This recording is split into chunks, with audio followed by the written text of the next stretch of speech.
We want to welcome everybody and thank you for coming to our webinar today. I'd like to begin by recognizing and acknowledging that the Nevada Museum of Art is located in the Great Basin on the occupied territories of Indigenous peoples. The state of Nevada consists of 27 federally recognized tribes from 4 nations: the Numa, Nuwi, Washishishu, and Nuwu, also known as the Northern Paiute, Shoshone, Washoe, and Southern Paiute people. We welcome our guest, Wendy Red Star, along with our Indigenous partners and friends who join us today. And with that, I'd like to welcome and introduce Stacy Montooth, who's the Executive Director of the Nevada Indian Commission. Stacy, how are you doing today? I'm Stacy Montooth, citizen of the Walker River Paiute Nation. On behalf of our Great Basin tribes and of the State of Nevada's Indian Commission, it is my pleasure to welcome Wendy Red Star to the indigenous lands of our ancestors, the Paiute, the Shoshone, and the Washoe peoples. On behalf of the 22,000 federally recognized citizens and another 50,000 urban Indians, I am thrilled to be part of another spectacular program orchestrated by our host and our good friends at the Nevada Museum of Art. Today's program is another example of the NMA's commitment and intentional work to make Native American art, specifically Great Basin art, part of our everyday conversations. Welcome, Wendy. We look forward to insight into your work and your beautiful Crow culture. Thank you, Christian. Thank you so much, Stacy. At this point, I'd like to welcome and introduce Joanne Northrup, who is Director of Contemporary Art and Senior Curator here at the Nevada Museum of Art. She's also the curator who put together the wonderful show that we have today, which is the World Stage. And I'm so sorry, I had the complete title for it here in front of me. The World Stage, which contemporary art from the collections of Jordan D. Schnitzer and his family foundation. Joanne, how are you doing this morning? Welcome. Doing really well, thank you, Christian. I'm honored to introduce our speaker, Wendy Red Star, today. Red Star is a photographer, a multimedia artist, and an accomplished printmaker whose work celebrates and critiques American history in equal measure. She was born and raised on the Crow Indian Reservation in Montana, and she is an enrolled member of the Crow tribe. She now makes her home in Portland, Oregon, where her work caught the attention of collector Jordan D. Schnitzer. Not only has Schnitzer collected Red Star's work, he also makes the work freely available to museums across the country, including the Nevada Museum of Art. Red Star earned her MFA from the University of California, Los Angeles. She has exhibited in the United States and abroad in museums ranging from the Metropolitan Museum of Art in New York to the Fondation Cartier pour Art Contemporain in Paris to the Nevada Museum of Art. In fact, you might remember Red Star's work from our 2017 exhibition, Unsettled, which included her series titled 4 Seasons. It was a series of stage photographs of stage photographic self-portraits, that referenced 19th century stage photographs of Native Americans, a time when nearly all photographers were colonizers and the Native people they photographed were cast as part of the Western landscape. Red Star's provocative, conceptually rigorous work has been gaining momentum in the art world, and she's now represented by the major New York gallery, Sargent's Daughters. Her work was the subject of a major survey exhibition at the Newark Museum in Newark, New Jersey last year. And as an aside, in the museum shop, we have catalogs from this exhibition available. According to a 2019 article in the New York Times, quote, her prints juxtapose the old and new ways of reservation life in a style reminiscent of pop art, both in color and repetition. One of her prints features pickup trucks draped in Pendleton blankets on parade for the annual Crow Fair. end quote. I invite you to see this print and others in person at the Nevada Museum of Art in our current exhibition, The World Stage, Contemporary Art from the Collections of Jordan D. Schnitzer and his Family Foundation. Please join me in welcoming artist Wendy Red Star. Hi, everyone. Thank you so much for that wonderful introduction, Joanne, and to Stacy. I'm very honored to be invited to speak amongst your community, and I just love hearing about all the different tribal nations that reside there. Anyways, thank you so much. It's a crazy time right now with the pandemic and the political climate, and I feel really honored and lucky to be still talking about my work, and excited to have these particular works represented in the exhibition at the Nevada Art Museum. I'm gonna do a little PowerPoint here.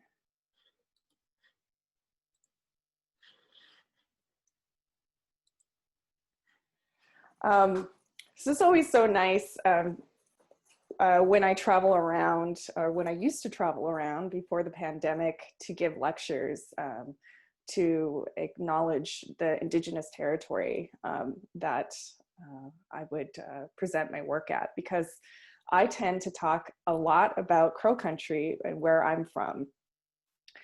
So this is a sign that you're seeing that if you are to travel to Montana and enter the Crow Indian Reservation, this is one of the signs that you would see that would let you know that you are entering the Crow Reservation. It's a sign that I'm always excited to see anytime that I travel back home to see my family and my father. All of my work talks about Crow culture, my experiences growing up on the reservation and off the reservation. And so in this slide, this just is showing you a bit of my work over the decades of my practice. The image that is of me and my daughter on my couch is called Apsáalooke Feminist, and it's an updated portrait of really representing the matrilineal aspects of my community. We follow our mother's side, and since my mom is white, I go by my grandmother's side and follow her side, and the Crow community is actually broken into a clan system, so I follow her clan. And I wanted to create this work to sort of show this matrilineal aspect, and also show like it being presented and passed down to my daughter, who is the next generation. Let me see, there's another piece here that you'll see of a crow. Looks like he might be buried behind our, I can move this, of a chief named Medicine Crow, and he has red writing that you can see. You can't really see the writing, but he has red writing and red outlines. And that's from a series called the 1880 Crow Peace Delegation that started off in 2014, when I decided I wanted to take a further look at this image of Medicine Crow that I kept seeing used by book companies and other commercial companies like Honest Tea, and wondering about these commercial companies, if they know who this individual was that they were using to sell their products. And with that, I then learned myself that this was a delegation portrait that was taken in 1880 by a photographer named Charles Milton Bell. And it wasn't just Medicine Crow who was photographed, it was 5 other chiefs, and that these 6 chiefs in total traveled from Montana to Washington, DC to meet with the president because the US government was trying to put a train through a large tract of our hunting territory. And I no longer I can not look at this image without seeing it as a representation of my community really fighting on behalf of our rights, our language, our culture, and our community. The particular work that's in the exhibition, just let me put it here, at the Nevada Art Museum is sort of a mix of found photography and also my personal images. And I was invited to do an artist residency at Crow Shadow Institute of the Arts. And they are a really important foundation that resides on the Umatilla Indian Reservation in Oregon. And it was started by James Lavador, who is an enrolled member of the Umatilla tribes, as a way for him to not only introduce printmaking to his community, but also open his community up to outside artists, and also to bring artists in and have them interact with the community.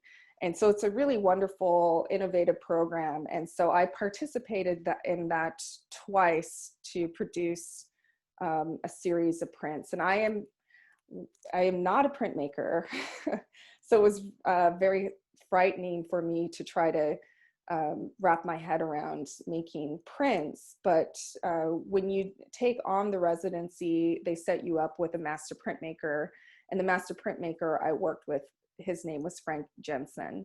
And one of the reasons why Crow Shadow selected me is that they are interested also in challenging artists who might not have a background in printmaking. My background is in sculpture traditionally. And so when I went there, I was trying to think about like what I could use, what I could utilize. And I've always really loved images and the stories that you can find from images. And I took a bunch of photographs in the town of Pryor, which is a small reservation town on my reservation, of all these abandoned cars, and we call them res cars. And so this is one of the res cars that I photographed that is actually, when you first enter into the town of Pryor, this is a car that you would see. It's no longer there. And I really fell in love with this car because it sort of reminded me of our sort of like statue, speaking of statues, with everything that's going on in the news. But this is like my statue, and it would enter you into the town of Pryor and I'd see it. It also reminded me with the way that the hood was popped up of an alligator. So I kind of took a lot of pride in this silver car, and wanted to honor it in some way, wanted to show, you know, sort of the how special it was to me. And I decided I would maybe give it that muscle car sort of treatment that if you look into these car magazines and you see these muscle cars. And I just really love the irony of that. Like, this is my version of a muscle car, is this res car that's lived a very full life and is now sort of resting. And so I decided to isolate it, and then selected two colors, this very kind of bright, hot pink color, and then this very beautiful robin egg, I would say almost teal color. The other thing that I drew upon for the lithographs that I made was an event that's been happening on my reservation since 1904. It's called Crow Fair, and it happens every third week in August. And initially it was started by the US government as a way to assimilate Crow people into farming culture. And they modeled it after the Midwest fairs, in hopes that Crows would take their produce and their prized animals and bring them to the fair, and they would give them awards and things like that. But knowing that the Crows wouldn't be so interested in doing something like that, they decided to lift some of the bans that were happening to all Native people around that time, which was anything that was cultural. And so with that, they allowed the Crows to do a parade and to dance. And so I've drawn a lot of inspiration from Crow Fair. And this is what Crow Fair, this is a few Crow Fairs ago, but what it looks like. It's known as the teepee capital of the world. This is my family's camp. It's named after my grandfather. It's called Old Man Eagle Camp. And every family has a camp and sets up a camp. The other aspects of Crow Fair is there's a powwow that happens every day, and there's also a parade that happens every morning. And this, what I'm showing you here, is everything that a Crow woman would need to wear that makes up her outfit. So the dresses are typically wool trade cloth, and the little white polka dot things that you're seeing on the dress represent elk teeth, and they're the two eye teeth of an elk. So they really represent status. So the more elk teeth you have, the higher status the men in your family have for their hunting abilities or their trading abilities. And in Crow culture, historically, the men, when they would marry, their family was responsible for dressing the bride. So you want to make sure you have a lot of teeth so that you have a good elk tooth dress to present her in. And nowadays, probably around the early 1900s, late 1800s, the elk population was extinction. So a lot of the teeth that were produced around that time were actually carved out of wood or bone. So you'll notice if you ever go to like a museum that has a Native collection that has one of these elk tooth dresses, if you read the label, you might see something like wool, beads, and bone or wood, and that indicates that the teeth are either carved out of bone or wood. And nowadays the teeth are made out of usually resin or sometimes glass, but they still hold that same symbolism. And the dress, other elements that accompany the dress are these beautiful beaded belts. And Crows, we love to completely match. So our belts need to match with our beaded leggings and my family, we like to wear chokers, and a necklace is always a great thing to add into. The women typically always carry a fan, and they always wear shawls. There's a whole thing about modesty with Crow women, and a shawl is part of showing some of that modesty. And then the other thing that I don't think is represented in this image is a lot of times women will carry beaded purses, and you also wear these hair ties. So there's some hair ties here, and you can see some floral hair ties on the right side of the screen. And then the sort of the last thing that the women will wear are scarves. A lot of the women will wear a scarf. And it takes me about an hour to get fully dressed. And this is my daughter, and she appears in quite a few of my pieces, and we had a wonderful collaborative relationship starting when she was 7, and she retired herself at age 11, but we had a good run there. So this is her actually at Crow Fair, I think just after the parade had finished. And then another aspect of the parade, not only do you have people parading on horses, but also on cars. So this is the Red Star family float with the giant war bonnet and shawls and elk tooth dresses. And just to give you an idea of the parade in motion, I'd like to share just this little video.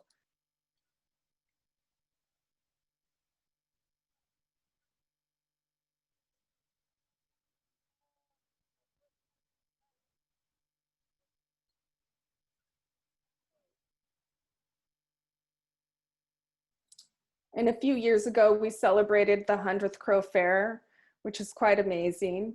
I don't think we will have Crow Fair this year because of the pandemic, but it's just a really incredible, important event that, you know, originally was started by the US government, but the Crows have fully taken over in ownership, and it's been a very important aspect of our culture to ground us and maintain it moving forward.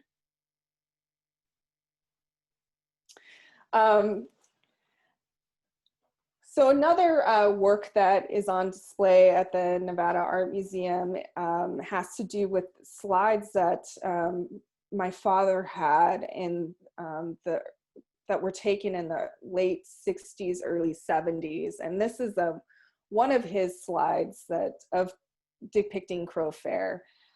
He had a whole box of these slides, and they were a wonderful snapshot of what the reservation looked like around that time period. And so I just made this little sort of diagram kind of showing you what I see when I look at these images, versus if you didn't have any of my writing here, you might pick up your own references. But so some of the things that are very popular and still popular are the use of Pendleton blankets. And the Pendleton blanket for the Crows, we really use them as a status symbol, and they're not really used recreational, like on your bed or anything like that. They really come out during parade time, or if somebody graduates, a lot of times people will gift the newly graduated person a Pendleton blanket. Or if there's a funeral, a lot of times the family will buy a bunch of Pendleton blankets and then hand out those Pendleton blankets to important people at the funeral. So there's a tradition of parading with these blankets. So you can see various parade blankets. There's these other things, we call them Indian suitcases or parfleche. They're made out of rawhide, and they have geometric designs painted onto them. And a lot of plains communities and even plateau communities utilized parfleche cases. So again, it's sort of interesting to think of kind of the trade systems that happen. I love, you know, some of the modern aspects that pop up, like her 1960s tube Fruit of the Loom socks, or that peek out from her moccasins. And even the style of moccasin to me is very different than the moccasins that I showed, sorry about that, with the dresses and the accessories. Hers are, that she's wearing is like a high top style moccasin, which is sort of an older design versus the ones that I wear today. You can see some of the shawls that are utilized, and these are beaded leggings, which again is different than her high top, where her high top moccasins, you don't really wear beaded leggings with those. Also, there's a couple different styles of belts in this. There's this older school leather panel belt that you see sort of pop up around the 1800s. And the style of belts that I grew up wearing were these sort of bigger, fatter beaded belts. But now we're starting to see these leather panel beaded belts kind of come back into fashion. So it's sort of fun to see sort of older styles kind of being popularized by the younger generation. Buffalo robe. She's wearing her hair in a traditional Crow style, which is just parted and two braids with your hair covering your ears, versus like this younger woman who has a bowl haircut.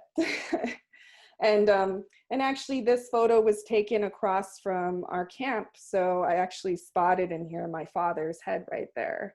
And he's got a real classic gum-shaped head, so you can't miss it anywhere. So these are sort of some of the things that that this one image can tell you a lot of information about the people and the styles and different important cultural components. So this again is an image from my father's collections of slides of Crow Fair, and this is actually, Crow Fair is, it's not only crows that are represented, but since we have a powwow and it's a competition powwow, powwow is a plain style sort of dance gathering, a lot of different other communities will come and participate in Crow Fair. So here is a woman from the Yakima Nation and on her parade car, and she's also participating in the parade as well. And I just really love this image with all of her parfleche cases and her beaded flat bags and her corn husk bags. And I just thought it was a really kind of powerful image, and looking at it sort of sculpturally, I really was drawn to it as well. And for this particular piece, since the Crow Shadow Institute for the Arts is located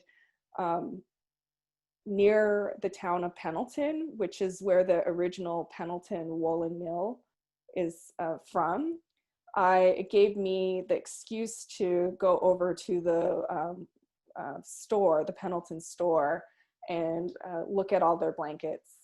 And I decided what I would want to do is take one of the Pendleton blankets, an aspect of some of their designs, and incorporate it into the lithographs that I was making, and sort of merge those two. And so for this background, it is from a Pendleton blanket directly. And that's how this piece came together.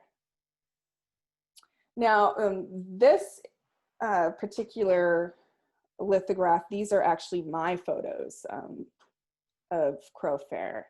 And I tend to like to think about my work as sort of very intergenerational and also collaborative in a way, and that I'm, you know, collaborating maybe directly with a family member or with the community, or even with the historic images with an ancestor. And so for this piece, I selected 3 different types of parade cars that you would see. The cool thing I love when I look at parade cars is that basically the way that you would typically dress a horse, some of the symbolism in the way that a horse is dressed for parade is transferred directly over to the car. So for instance, this car with this war staff is dressed pretty similarly to a horse, and that a lot of times parade riders are carrying things from their family to show off and to show the accomplishment of the people in their families. And some of the families have warriors or chiefs in their family, and so some of the women will carry their a war staff representing that chief in their family. And so to see sorry about that, to see this truck with the war staff, I just kind of get a kick out of thinking about how it's been transferred then over to this parade car as well. And so in this particular image, I did use a Pendleton blanket again, and it's actually directly based off of this Pendleton blanket that's being used on the car. And I think I'd like to end it there as a good place for us to maybe go in deeper to talking about the specific images. Wendy, thank you so much. That was really fascinating. For all of our attendees, If you have any questions, please use either the chat function or the Q&A function, which are at the bottom of the screen, so we can see your questions that you have for Wendy. Wendy, what really struck me in listening to your talk is thinking about the idea of intergenerational collaboration. And I was curious if you could just speak a little bit to how photography has lended itself to you as a medium in kind of furthering your ability to work intergenerationally, or how that's changed that.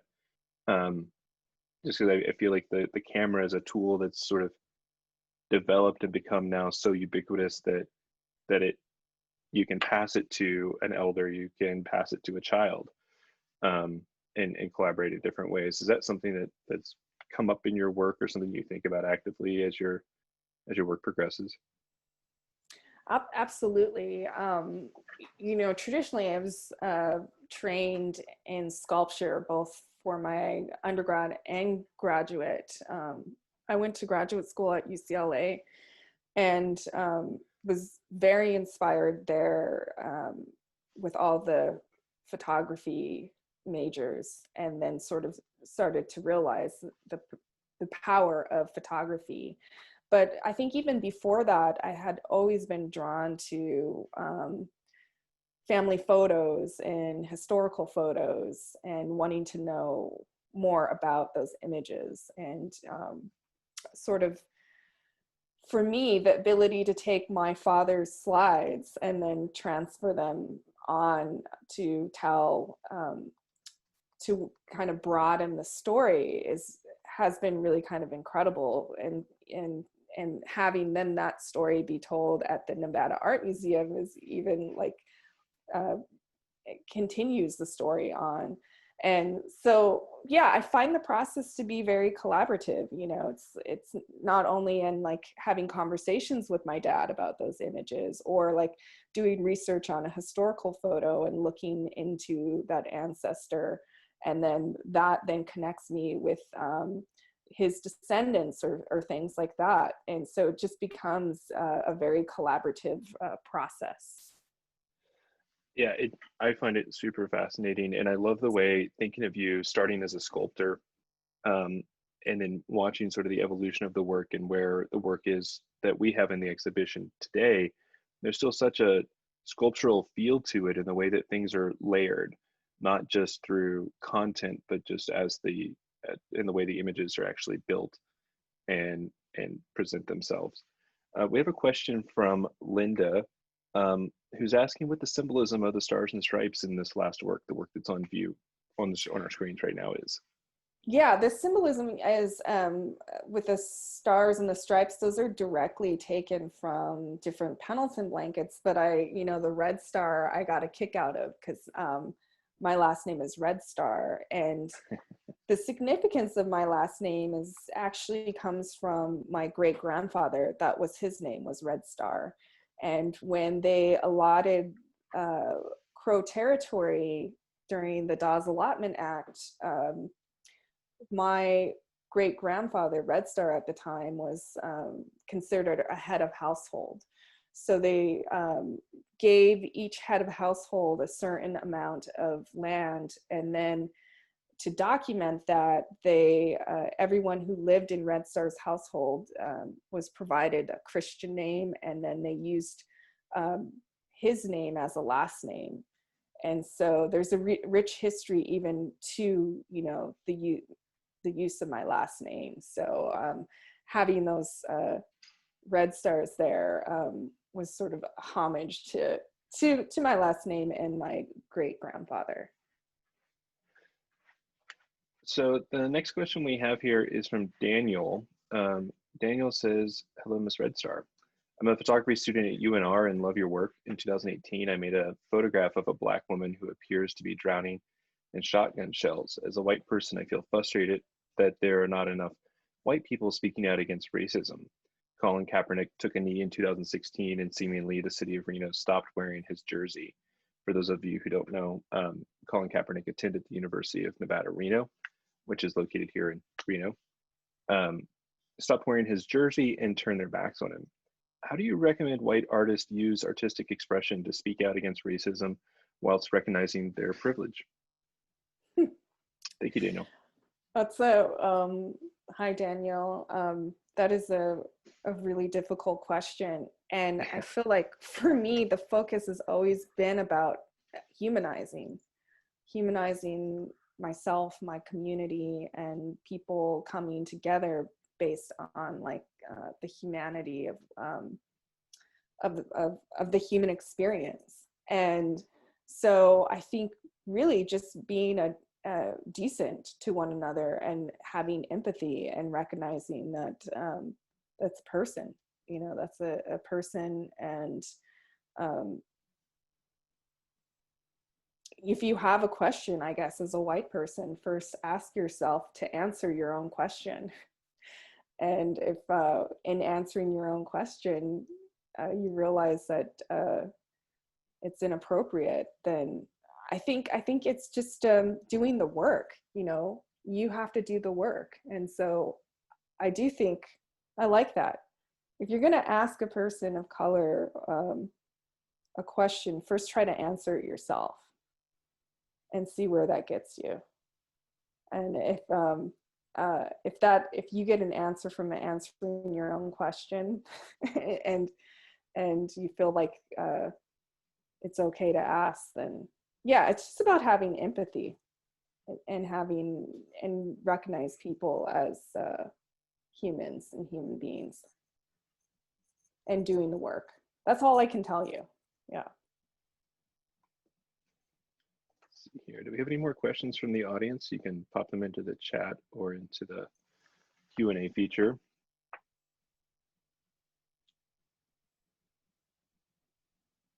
Christian, I have a question for Wendy, if I may. Of course. Wendy, I was reading about your ResCar series, and I loved reading about how you used to play in the cars. Yes. As a young woman. Could you just tell us some anecdotes about the role that ResCars played in your life as a young person on the Crow Reservation?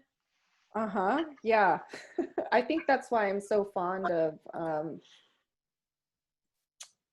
the res car.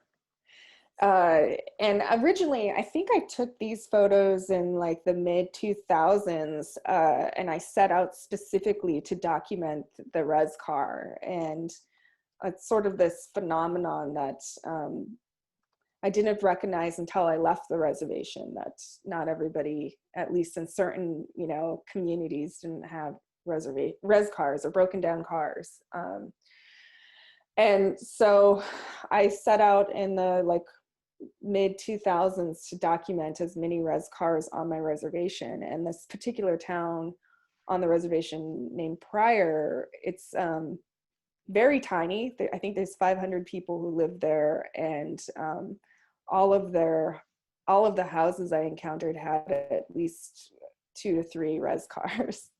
So I documented as many as I could. And then my goal was then to sort of really investigate, like, you know, who was the last person to walk away from that car and why, you know, and looking at all the various dings and dents and scratches, and like, even with your own car or vehicle, you have some dings and dents, and they all have a story behind them.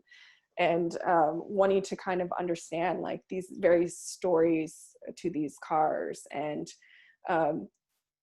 like you said, Joanne, I grew up with them, and my cousins and I, you know, had various relationships. Like we would often play in them and act like we were driving places or doing things like that. Or I was an avid horseback rider, and I would ride my horse over to my friend's house, and then he would get his horse and then open a trunk of a res car that he had on his property, and it had all their horse tack, and he would get his horse ready.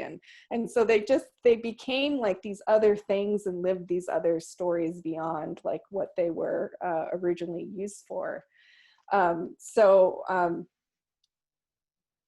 of it too, I think for me, I love to document everyday things that you would see on my reservation. And I know as an outsider, or you might drive through my reservation and think of us as very economically poor.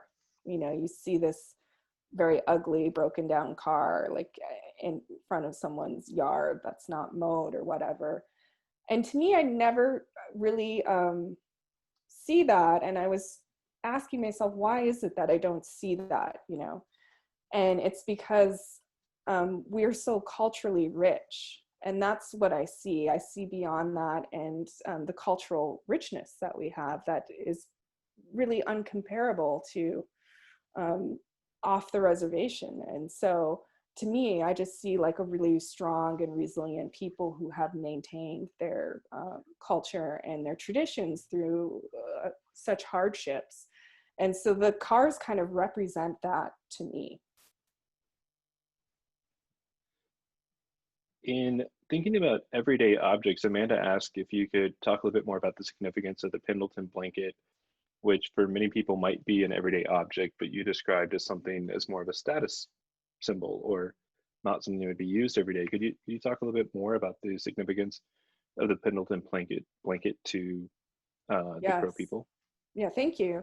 There's such a rich history with blankets and trading. And when I started looking into historical photos of Crow people, I would often see different varieties and types of blankets being used and worn, and in parade culture, and I became very interested in that aspect. And to me, what I think, especially when you're looking at a historic image, let's say like a Hudson Bay blanket. I don't know if you've ever, or if you get an opportunity to Google Hudson Bay, and they have, oftentimes they'll have these lines that are woven into it. And I read somewhere that that used to be a trade symbol, like for the amount of furs that you would need in order to acquire that specific related to the lines that were depicted. And then you would see a chief or something wearing that and it showing the lines on their blanket. And I thought, well, they're very proud of that blanket and what they had to do in order to get that blanket. And so I just feel like, you know, the community is sort of tied to them in a very specific way of sort of reappropriating them into the culture as a status symbol. And that to me is very fascinating. And so, yeah, it's used in a completely different cultural context on the Crow Reservation and a lot of Native communities than it is outside. Yeah, it's really interesting to think about the adaptation of this thing that's become sort of it's not a luxury brand, but it's a little bit boutique-y for the rest of the world, and has been Christian, another thing I wanted to point out too, it's because I have this very vivid memory of when I was like a teenager, and my grandma, it was at Crow Fair, and she handed me a blanket to put on my horse, and there was the Pendleton tag on it, and I was going to pull it off, and she like basically screamed at me. I was like, what? She's like, don't do that. And so that's another thing, is that most of those blankets that are specifically used for parading, you don't tear the tag off. You must keep the tag on. And I've actually even found some historical photos with blanket tags on them. And I just thought that's so fascinating. And you'll see it like, you know, when the whole baseball cap trend thing with the sticker on it, I was like, what is going on? But clearly that is a status symbol, and, you know, the baseball hat culture. And so to me, I love finding things like that that are so particular and nuanced. That's exactly what it made me think of when you mentioned that. Was I think it was New Era baseball caps, and everybody would be so proud to leave the stickers on so that you knew that it was authentic, and they even have like the holographic sticker. You're definitely going to have me looking, when I look at historical images that feature blankets, looking for those tags and thinking of that as it's a real Pendleton blanket. It's not a boutique knockoff or something of that nature. Yeah.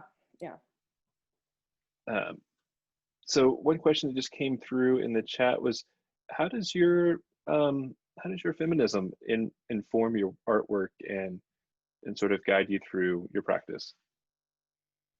That's a great question. I really wish I would have taken studies classes when I was in college and graduate school, but it wasn't until till around like 2000, like the late 2000s, that I really started thinking about feminism. Here in Portland, there's like a big conversation around feminism, and I became really interested in it. And but I also felt like the feminism wasn't carving out a space for me as an Apsáalooke woman, and that's something I wanted to add to the conversation. And so when I, made the work Apsáalooke Feminist with my daughter, that was a sort of a real important contribution to, a different perspective of feminism. And so it plays in quite a bit into my work in really uplifting Apsáalooke women and Native women, especially because I come from a community that has been, indoctrinated with Christian beliefs and things like that. And so there's a lot of sort of patriarchal aspects that undermine, the women in the community that have been adopted. And so for me, it's so important that we uplift Native women however we can. And so I'm always thinking about it, and especially raising a daughter, moving her forward, wanting her to have her voice and have her carry the culture and the traditions. So I think about it all the time, and it is very important to my practice. Yeah, it's amazing going back and look at the Apsáalooke feminist series and seeing, now I'm looking at one of the things I really enjoy in that series now after hearing this talk is seeing how the Pendleton blankets come through, but I love in those images as well how they're distorted, and they've been sort of almost rewoven, which is really fascinating in thinking about what you've just said as far as kind of rewriting that story and inserting yourself into that history. Especially using your daughter there. The other thing too, thanks for saying that, Christian, is I often feel, I mentioned that the elk teeth, the two eye teeth, originally, it was, status symbol of the men hunting and killing the elk and keeping the prized elk teeth. And there's only two per elk, and so some of these dresses have 500 elk teeth, so that's a lot. Yeah. I mean, if you want a really cool dress, it should have like 500.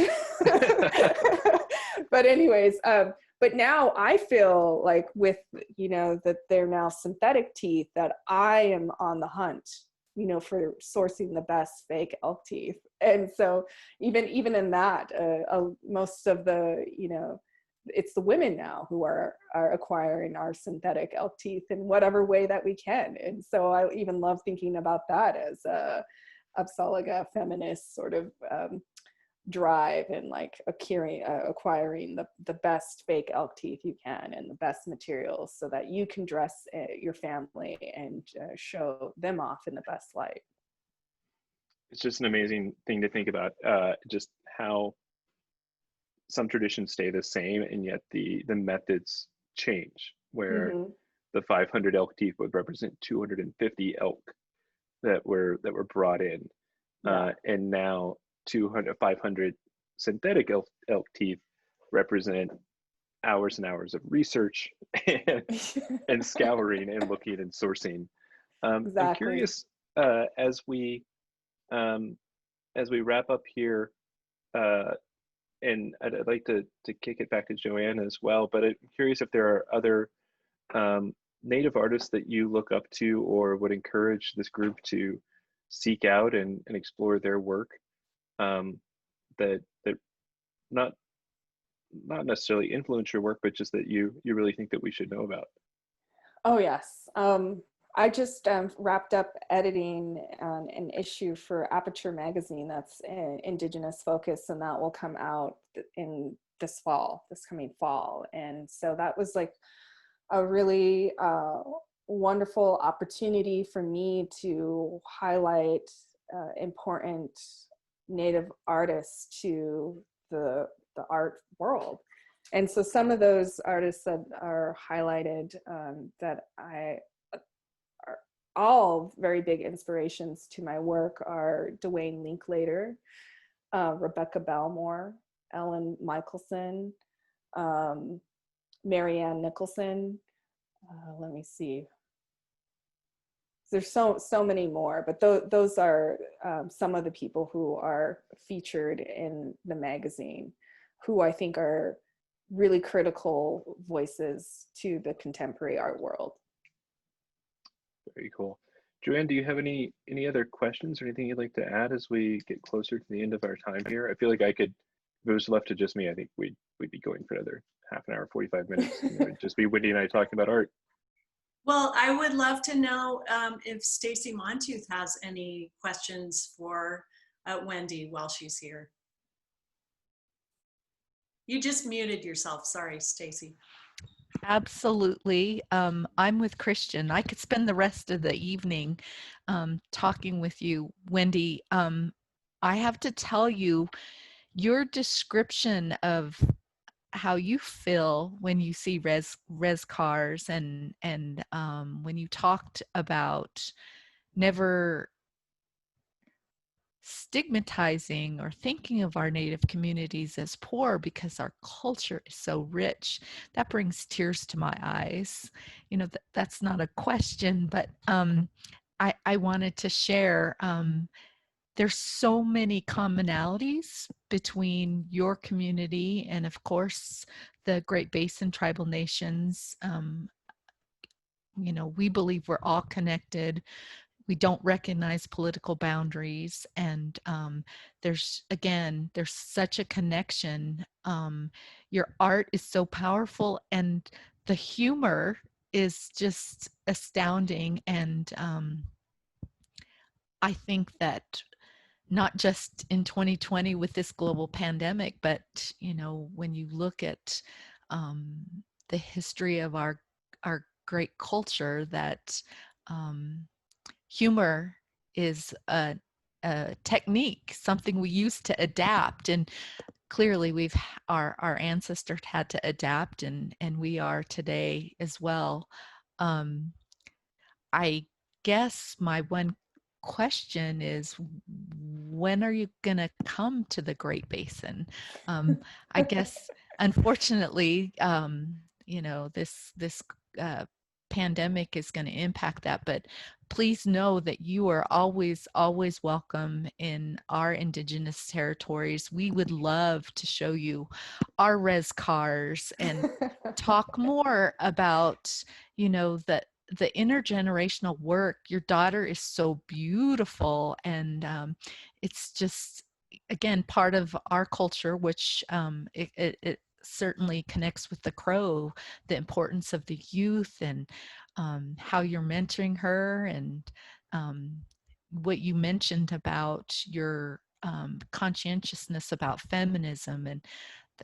And I mentioned when I got to meet you that you're the cool cousin that we all want to have, but I'm thinking, yeah, pretty hip mom as well. So no question really, but thank you so much for sharing your time with us.